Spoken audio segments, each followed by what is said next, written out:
ನಮಸ್ಕಾರ ಕರ್ನಾಟಕ ಇದನ್ನಾಗೆ ಸ್ವಾಗತ. ನಾನು ಲತಾ ಧರ್ಮರಾಜ್. ಈಗ ಹೆಡ್ಲೈನ್ಸ್. ಸರ್ಕಾರಿ ಶಾಲೆ ಆರೋಗ್ಯ ಕ್ಷೇತ್ರದ ಕಡೆ ಗಮನವಿಲ್ಲ, ಉಪಹಾರಕ್ಕೆ ಮಹತ್ವ. ಸಿಎಂ ಡಿಸಿಎಂ ಬ್ರೇಕ್ಫಾಸ್ಟ್ಗೆ ನಿಖಿಲ್ ಲೇವಡಿ. ಸ್ಯಾಂಟೋಸ್ ಕಾರ್ಟಿಯರ್ ವಾಚ್ ವಿವಾದ, 43 ಲಕ್ಷ ಅಲ್ಲ 25 ಲಕ್ಷ ರೂಪಾಯಿ ವಾಚ್. ಬೆಲೆ ಬಗ್ಗೆ ವಿಪಕ್ಷಗಳಿಗೆ ಡಿಕೆ ಶಿವಕುಮಾರ್ ಉತ್ತರ. ಸಂಕೀರ್ತನಾ ಯಾತ್ರೆ ವೇಳೆ ಬಿಗಿ ವಾತಾವರಣ, ಜಾಮಿಯಾ ಮಸೀದಿ ಕಡೆ ನುಗ್ಗಲು ಯತ್ನಿಸಿದ ಹನುಮ ಮಾಲಾಧಾರಿಗಳು. ಮಧ್ಯ ಪ್ರವೇಶಿಸಿ ಎಸ್ಪಿ ಮನವೊಲಿಕೆ.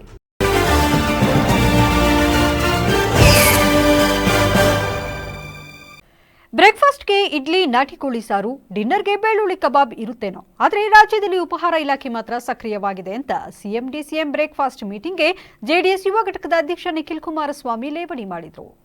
ಬೆಂಗಳೂರಲ್ಲಿ ಮಾತನಾಡಿದ ಅವರು, ಇಡ್ಲಿ, ಉಪ್ಪಿಟ್ಟು, ನಾಟಿ ಕೋಳಿ ಸಾರು ಬ್ರೇಕ್ಫಾಸ್ಟ್ ಆಯಿತು, ಡಿನ್ನರ್ಗೆ ಬೆಳ್ಳುಳ್ಳಿ ಕಬಾಬ್ ಬರಬಹುದೇನೋ, ಆದರೆ ಉಪಹಾರ ಇಲಾಖೆ ಮಾತ್ರ ರಾಜ್ಯದಲ್ಲಿ ಸಕ್ರಿಯವಾಗಿದೆ. ರಾಜ್ಯದಲ್ಲಿ ಸರ್ಕಾರಿ ಶಾಲೆ ಮುಚ್ಚುತ್ತಿವೆ, ಶಿಕ್ಷಕರ ನೇಮಕಾತಿ ಆಗ್ತಿಲ್ಲ, ಆರೋಗ್ಯ ಕ್ಷೇತ್ರಕ್ಕಾಗಿ ಸರಿಯಾಗಿ ಕೆಲಸ ಮಾಡ್ತಿಲ್ಲ. ಸರ್ಕಾರ ಬಂದು 2.5 ವರ್ಷ ಆಗಿದೆ, ಫುಲ್ ಮೆಜಾರಿಟಿ ಪಡೆದಿದ್ದಾರೆ. ಗ್ಯಾರಂಟಿ ಕೊಡ್ತೀವಿ ಅಂದ್ರು, ಆದರೆ ಗ್ಯಾರಂಟಿಗಳು ಸಮರ್ಪಕವಾಗಿ ಪ್ರತಿ ತಿಂಗಳು ಕೊಡ್ತಿಲ್ಲ. ಚುನಾವಣೆ ಹತ್ತಿರ ಬಂದ್ರೆ ಗೃಹಲಕ್ಷ್ಮಿ ಹಣ ಬಿಡುಗಡೆ ಮಾಡ್ತಾರೆ, ಸರ್ಕಾರದ ಹಣ ಚುನಾವಣೆಗೆ ಬಳಸ್ತಿದ್ದಾರೆ. ಬೆಂಗಳೂರು ಸಮಸ್ಯೆ ಏನು ಅಂತ ನೋಡಿದ್ದೇವೆ. ಈ ಸರ್ಕಾರಕ್ಕೆ 15,000 ಗುಂಡಿ ಮುಚ್ಚುವ ಯೋಗ್ಯತೆ ಇಲ್ಲ. 500ರಿಂದ 600 ಜನ ಗುಂಡಿಗೆ ಬಿದ್ದು ಸತ್ತಿದ್ದಾರೆ. ಇದರ ಹೊಣೆ ಸರ್ಕಾರವೇ ತೆಗೆದುಕೊಳ್ಳಬೇಕು. ಬೆಂಗಳೂರು ಹೆಚ್ಚಿನ ಆದಾಯ ಕೊಡುತ್ತದೆ. ಕಂಪನಿ ಮಾಲೀಕರು ಸಮಸ್ಯೆ ಬಗ್ಗೆ ಮಾತನಾಡುತ್ತಾರೆ.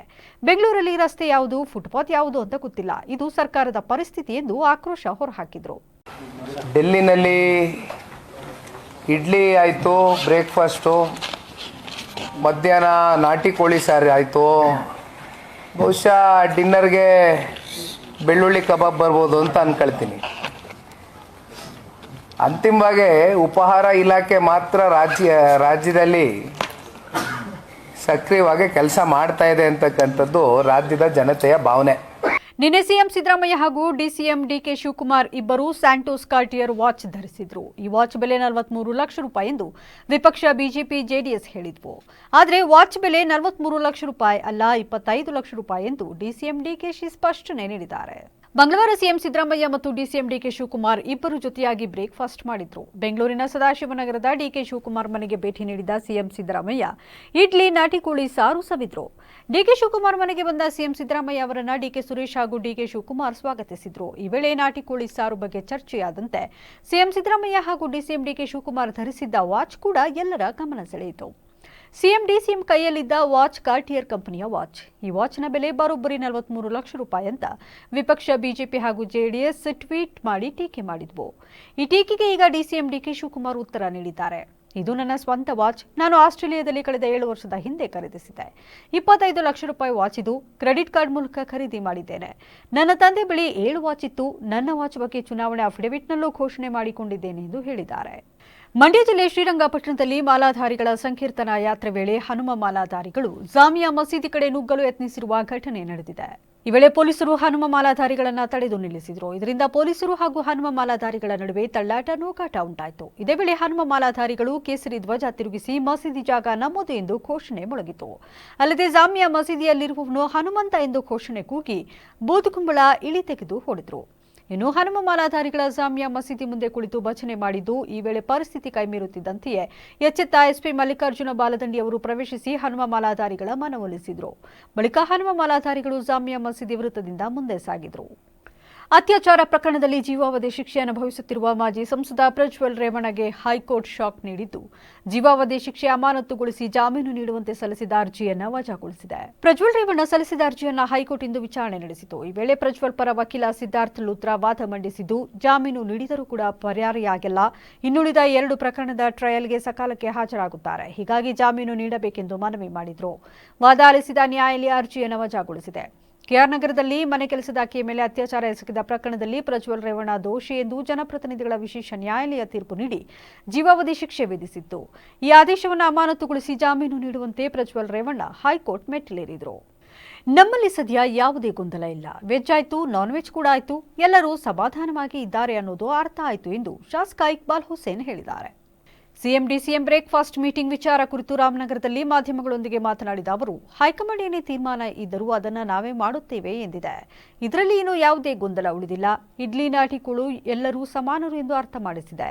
ಇನ್ನು ಅಧಿಕಾರ ಶಾಶ್ವತ ಅಲ್ಲ ಎಂಬ ಸಿಎಂ ವೈರಾಗ್ಯ ಮಾತುಕತೆ ವಿಚಾರದ ಕುರಿತು ಪ್ರತಿಕ್ರಿಯಿಸಿ, ಇದರಲ್ಲಿ ಯಾವುದೇ ವೈರಾಗ್ಯ ಇಲ್ಲ, ಇದು ಸಹಜ ಅಲ್ವಾ? ಅಧಿಕಾರ ಯಾರಿಗೂ ಶಾಶ್ವತ ಅಲ್ಲ, ನನಗೂ ಅಧಿಕಾರ ಶಾಶ್ವತ ಅಲ್ಲ.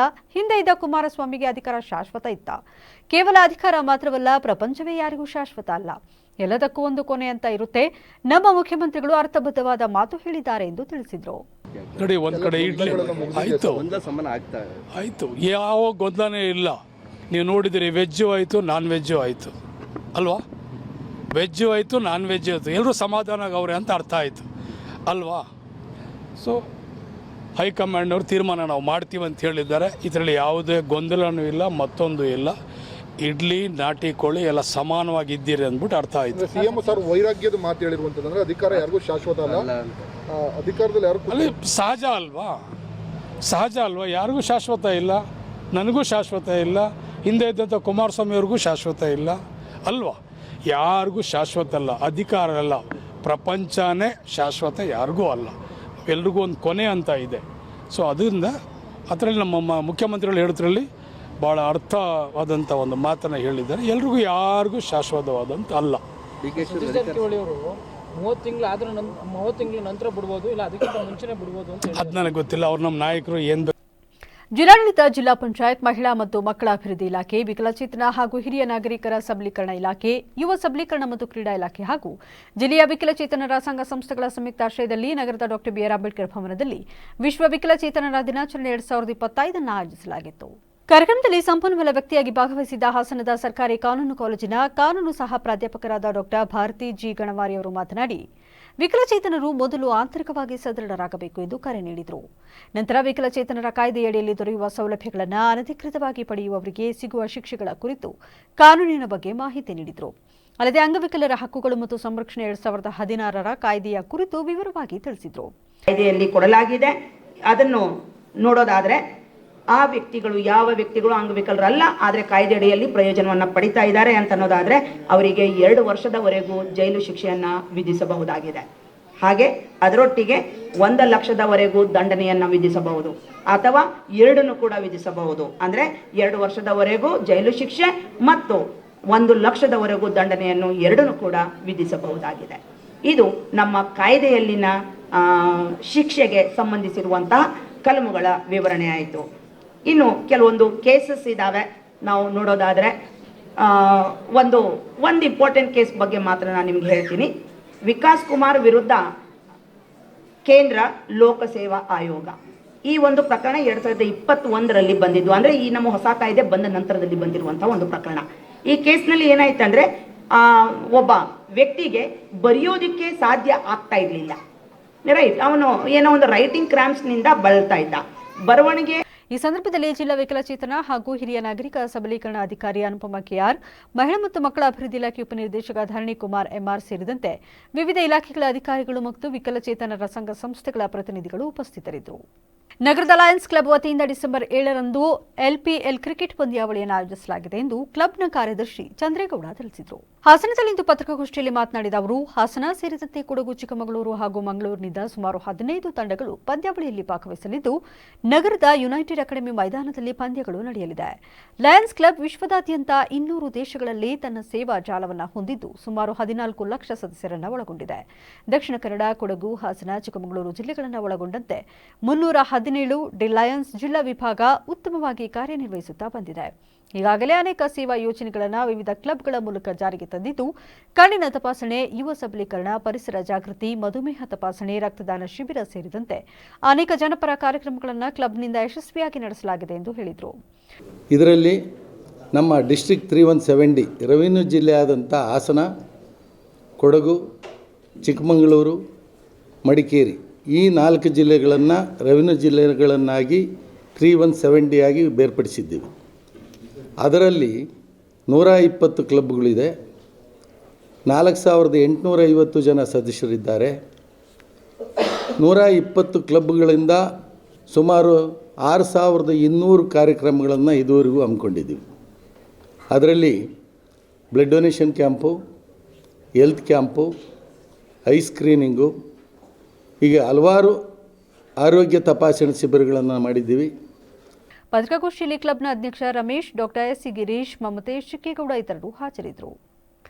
40 ಬೇಡಿಕೆಗಳನ್ನು ಬೆಳಗಾವಿ ಚಳಿಗಾಲದ ಅಧಿವೇಶನದಲ್ಲಿ ಚರ್ಚಿಸಿ ರೈತರಿಗೆ ನ್ಯಾಯ ಒದಗಿಸಬೇಕು ಎಂದು ರಾಷ್ಟ್ರೀಯ ರೈತ ಸಂಘ ಆಗ್ರಹಿಸಿದ್ದು, ಈ ಬೇಡಿಕೆಗಳ ಕುರಿತ ಮನವಿ ಪತ್ರವನ್ನು ಡಿಸೆಂಬರ್ 8ರಂದು ಬೆಳಗಾವಿಯಲ್ಲಿ ರಾಜ್ಯಪಾಲರಿಗೆ ಮತ್ತು ಮುಖ್ಯಮಂತ್ರಿ ಸಿದ್ದರಾಮಯ್ಯನವರಿಗೆ ಸಲ್ಲಿಸಲಾಗುವುದು ಎಂದು ರಾಷ್ಟ್ರೀಯ ರೈತ ಸಂಘದ ರಾಷ್ಟ್ರೀಯ ಸಂಚಾಲಕ ಕನಕಂಚೇನಹಳ್ಳಿ ಪಟೇಲ್ ಪ್ರಸನ್ನಕುಮಾರ್ ತಿಳಿಸಿದ್ದಾರೆ.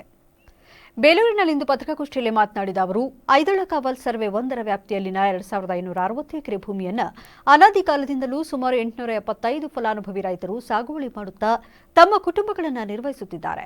ಆದರೆ ಏಕೈಕ ಅರಣ್ಯ ಇಲಾಖೆಯು ಈ ಭೂಮಿ ತಮ್ಮದು ಎಂದು ರೈತರಿಗೆ ಕಿರುಕುಳ ನೀಡುತ್ತಿದೆ. 2560 ಎಕರೆ ಭೂಮಿಗೆ ಸಾಗುವಳಿ ಚೀಟಿ ವಿತರಣೆ. ಈ ಸಂಬಂಧ ರಾಷ್ಟ್ರಪತಿ, ಪ್ರಧಾನಮಂತ್ರಿ, ರಾಜ್ಯಪಾಲರು ಮತ್ತು ಮುಖ್ಯಮಂತ್ರಿಗಳ ಆದೇಶವಿದ್ದರೂ ಅಧಿಕಾರಿಗಳು ಜಾಣಮೌನಕ್ಕೆ ಶರಣಾಗಿದ್ದಾರೆ ಎಂದು ಅಸಮಾಧಾನ ವ್ಯಕ್ತಪಡಿಸಿದರು. ಏನು ನಿಲುವಿನ ಒಂದು ಶಕ್ತಿ ಇದೆ, ಈ ಭೂಮಿನ ಕೃಷಿ ಚಟುವಟಿಕೆಗೆ ಕೊಡಬೇಕು, ಅದು ಕೊಡುವಂಥ ಆದೇಶವನ್ನು ನಾವು ಮಾಡ್ತೀವಿ ಅಂತೇಳಿ ಮಾನ್ಯ ಘನವಿತ ರಾಜ್ಯಪಾಲ ಸಾಹೇಬರು ಸಹ ಸವಿಸ್ವಾಗಿ ಅರ್ಧ ಗಂಟೆ ಕುಂತು ಚರ್ಚೆ ಮಾಡಿ ನಮಗೆ ಮಾರ್ಗವನ್ನು ನೀಡಿದ್ದಾರೆ. ಅವರು ಸಹ ನಾವು ಧನ್ಯವಾದಗಳು ಹೇಳ್ತೀವಿ. ಏನಪ್ಪ ಅಂದರೆ ಈ ರಾಜ್ಯದಲ್ಲಿ 14 ಲಕ್ಷ ಹೆಕ್ಟೇರ್ ಭೂಮಿನ ಅರಣ್ಯ ಪ್ರದೇಶವನ್ನೇ ಬಿಡಬೇಕು ಅಂತ ಹೇಳಿ ಭಾರತ ಸರ್ಕಾರದ ಆದೇಶ ಬಂದಿದೆ ಅಂತೇಳಿ ಕರ್ನಾಟಕ ರಾಜ್ಯದ ಪ್ರಧಾನ ಕಾರ್ಯದರ್ಶಿ ಮುಖ್ಯಸ್ಥರು ಅಂತ ಹೇಳ್ತಾರೆ, ಅವರಿಗೆ ಅರಣ್ಯದ ಭವನದಲ್ಲಿ ಮಲ್ಲೇಶ್ವರ ಅವರು ಸಹ ಭಾರತ ಸರ್ಕಾರ ಸುತ್ತೋಲೆ ಬಂದಿದೆ. 14 ಲಕ್ಷ ಹೆಕ್ಟೇರ್ ಭೂಮಿನ ಬಿಡಬೇಕು ಅಂತ ಆದೇಶ ಇದೆ.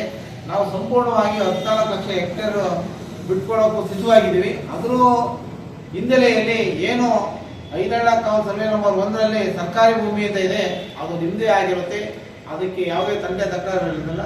ಅದು ಸಂಪೂರ್ಣವಾಗಿ ನಮ್ದು ಯಾವುದೂ ಅಭ್ಯಂತರ ಇಲ್ಲ ಅಂತೇಳಿ ಏನು ಅರಣ್ಯ ಭವನದ ಮಲ್ಲೇಶ್ವರದಲ್ಲಿರುವಂಥ ಕಾರ್ಯಪಡೆ ಮುಖ್ಯಸ್ಥರು ಸಹ ಸವಿಸ್ವಾಗಿ 1 ಗಂಟೆ ಚರ್ಚೆ ಮಾಡಿ ಬಹಿರಂಗವಾಗಿ ಸವಿಸುವಂಥ ಮಾತನ್ನು ಹೇಳಿ ಅವರು ಸಹ ಹೇಳಿದ.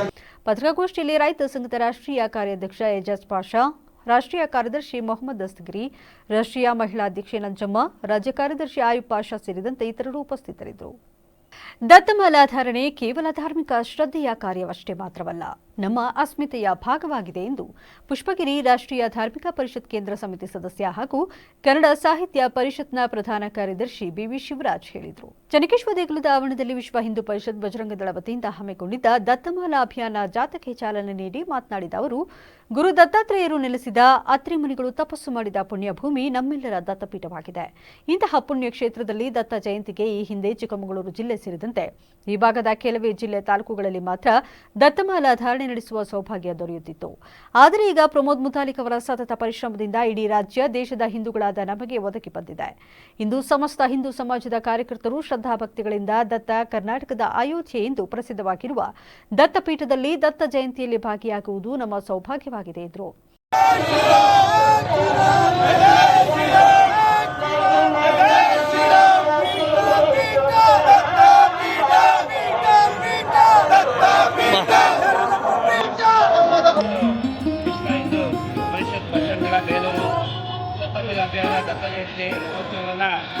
ಇವತ್ತು ಬೈಕ್ ರ್ಯಾಲಿ ಮೂಲಕ ಆಚರಿಸಲಾಗ್ತದೆ. ಏನು ದತ್ತಪೀಠ ಸಾವಿರಾರು ವರ್ಷಗಳ ಇತಿಹಾಸ ಇರ್ತಕ್ಕಂಥದ್ದು. ದತ್ತಪೀಠ ಹೋರಾಟದಲ್ಲಿ ಮುತಾಲಿಕ್ ಅವರು ಮುಂಚಿಂದಲೂ ಕೂಡ ಅತ್ಯಂತ ಸಂಭ್ರಮದಿಂದ ದತ್ತಪೀಠವನ್ನು ಉಳಿಸುವ ನಿಟ್ಟಿನಲ್ಲಿ ಬಲವಾಗಿರ್ತಕ್ಕಂಥ ದತ್ತಪೀಠವನ್ನು ಉಳಿಸುವಂಥ ಕಾರ್ಯ ನಮ್ಮೆಲ್ಲರದು ಆಗಿದೆ. ಹಿಂದುತ್ವವನ್ನು ಉಳಿಸುವ ನಿಟ್ಟಿನಲ್ಲಿ ಎಲ್ಲರೂ ಎಚ್ಚರಿಕೆಯಿಂದ ಮಾಡಬೇಕಾಗಿದೆ. ಪ್ರಮೋದ್ ಮುತಾಲಿಕ್ ಅವರು ಏನು ಸ್ಪಂದನೆಗಳಿದೆ ದತ್ತಪೀಠದ್ದು ಅದನ್ನು ಕೂಡಲೇ ಬಗೆಹರಿಸುವಂಥ ಕೆಲಸವನ್ನು ಮುಂಚಿಂದಲೂ ಮಾಡ್ತಿದ್ದಾರೆ. ಈಗ ತಕ್ಷಣ ಇನ್ನೂ ಎಚ್ಚರಿಕೆಯಿಂದ ಉತ್ತಮವಾಗಿ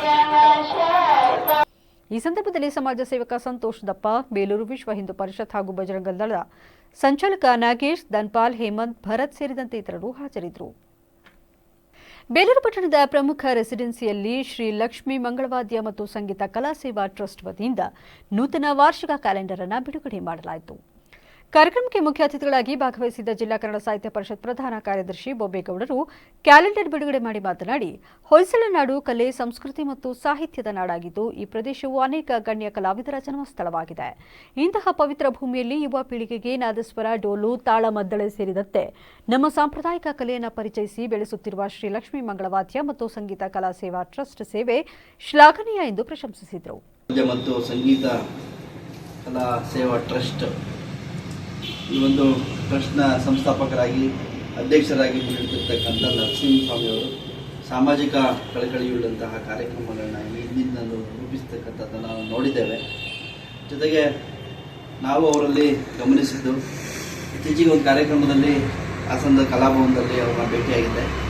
ಯುವ ಜನೋತ್ಸವ ಕಾರ್ಯಕ್ರಮದಲ್ಲಿ ಬೇಲೂರು ತಾಲೂಕಿನ ಒಂದಷ್ಟು ಮಕ್ಕಳನ್ನ ಕರ್ಕೊಂಡು ಆ ಕಾರ್ಯಕ್ರಮಕ್ಕೆ ಬಂದಿದ್ದರು. ಇದು ಅವರು ಏನು ತೋರಿಸ್ತದೆ ಅಂತಂತ ಅವರಲ್ಲಿರ್ತಕ್ಕಂಥ ಒಂದು ಬದ್ಧತೆಯನ್ನು ತೋರಿಸ್ತದೆ. ಅವರ ಅಡಿಯಲ್ಲಿ ಒಂದು ಸಂಗೀತವನ್ನು ಕಲಿತಂತಹ ಮಕ್ಕಳನ್ನ ಕರ್ಕೊಂಡು ಕಾರ್ಯಕ್ರಮಕ್ಕೆ ಅಂತಹ ಆಸಕ್ತಿಯನ್ನು ಇಟ್ಕೊಂಡು ಹಲವಾರು ಸಾಮಾಜಿಕ ಕಾರ್ಯಕ್ರಮಗಳನ್ನ ಮಾಡಿಕೊಂಡು ಈ ಟ್ರಸ್ಟು ಮುನ್ನಡೀತಾ ಇದೆ. 4 ವರ್ಷಗಳ ಹಿಂದೆ ಕನ್ನಡ ಸಾಹಿತ್ಯ ಪರಿಷತ್ತಿನ ಒಂದು ಚುನಾವಣೆ ಸಂದರ್ಭದಲ್ಲಿ ಅವ್ರನ್ನ ಮತ ಕೇಳಲಿಕ್ಕೆ ಬಂದಾಗ ಕೂಡ ಅವರ ಇಡೀ ಟ್ರಸ್ಟ್ನ ಎಲ್ಲರನ್ನ ಸೇರಿಸಿ ನಮ್ಮನ್ನು ಭಾಳ ಗೌರವಪೂರ್ವಕವಾಗಿ ನಡೆಸ್ಕೊಂಡಿದ್ದು. ಅಂತೆಯೇ ಮುಂದಿನ ದಿನಗಳಲ್ಲಿ ಅವರ ಟ್ರಸ್ಟ್ ಮತ್ತಷ್ಟು ಸದೃಢಗೊಂಡು ಒಳ್ಳೊಳ್ಳೆ ಕೆಲಸಗಳನ್ನ ಮಾಡ್ತಕ್ಕಂಥ ಶಕ್ತಿಯನ್ನು ದೇವರು ಅವರಿಗೆ ಕೊಡಲಿ. ಇವತ್ತಿನ ದಿನ ಏನು ಕ್ಯಾಲೆಂಡರ್. ಸಮಾಜ ಸೇವಕ ಬಿಎಂ ಸಂತೋಷ್ ಮಾತನಾಡಿ, ಶ್ರೀ ಲಕ್ಷ್ಮೀ ಮಂಗಳವಾದ್ಯ ಮತ್ತು ಸಂಗೀತ ಕಲಾ ಸೇವಾ ಟ್ರಸ್ಟ್ ನಮ್ಮ ಪಟ್ಟಣದ ಕಲೆ ಸಂಸ್ಕೃತಿಯನ್ನು ಉಳಿಸಿ ಬೆಳೆಸುವ ಮಹತ್ವದ ಕಾರ್ಯ ಮಾಡುತ್ತಿದೆ.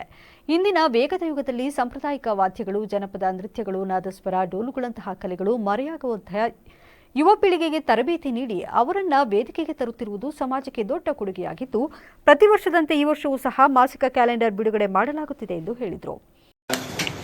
ಮತ್ತು ಸಂಗೀತ ಸೇವಾ ಟ್ರಸ್ಟ್ ಇವರ ವತಿಯಿಂದ ಪ್ರತಿ ವರ್ಷವೂ ಕ್ಯಾಲೆಂಡರ್ ಅನ್ನು ಬಿಡುಗಡೆ ಮಾಡುತ್ತಾರೆ.